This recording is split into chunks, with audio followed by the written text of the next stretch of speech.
Okay, so generally on irrigated maize, so 90% of what I do here is silage. But the way we do it is so that if we happen to have a good season and when we cut our silage, if the pits are full, if we've got extra, we leave it for grain.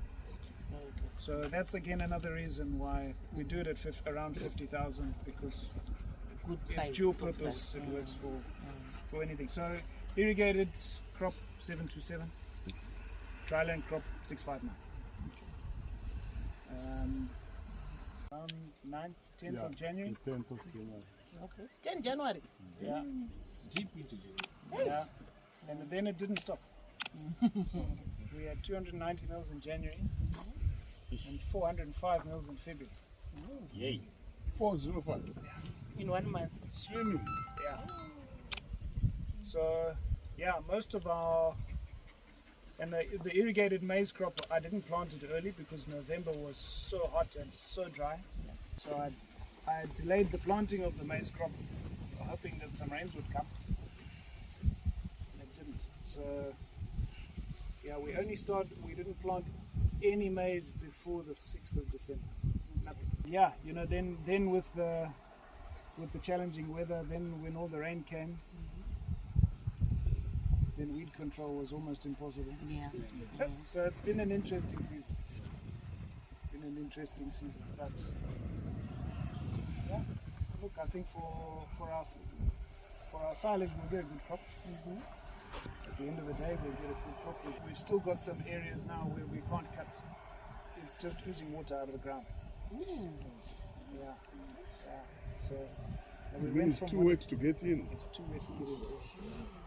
So we went from one extreme to the other. You know, in mid-January I was really worried because our dam upstream was at like 30%, which is the worst it's been since it was built in the late 90s. I didn't think I was going to plant a wheat crop this year.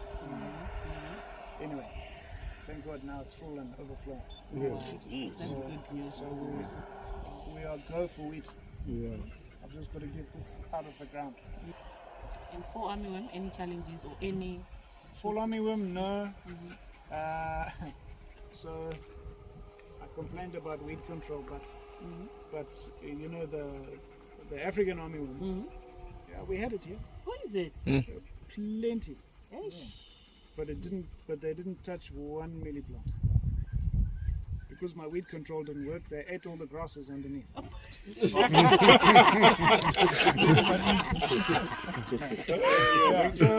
I thought, Biological control. that's it. So I thought maybe we should start breeding those armyworm, and then I don't have to buy any chemicals.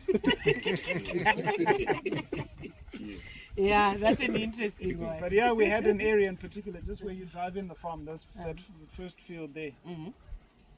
Yeah, the armyworm moved in there, like you've seen on some of the pictures. Oh yeah. And they all this grass underneath was just flat, like a It mold. was mold. Yeah. So they did me a favor. So you just left it until it finished? Yeah, we left.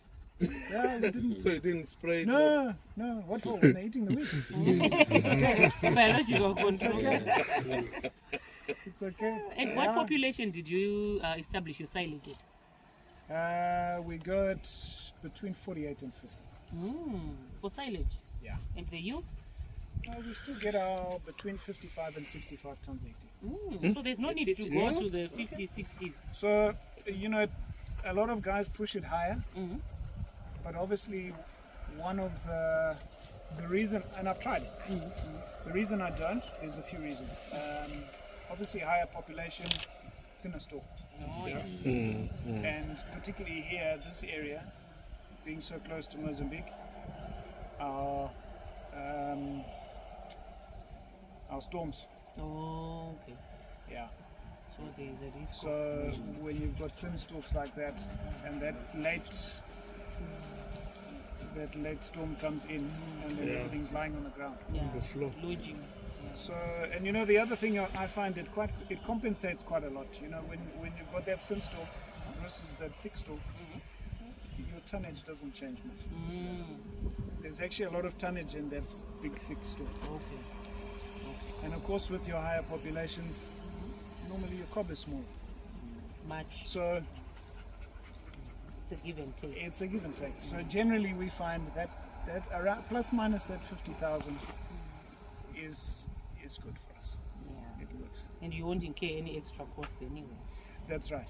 That's right. For me on dry land here, that drought tolerance is a huge factor. It's a huge factor. That's one of the biggest factors that I've taken.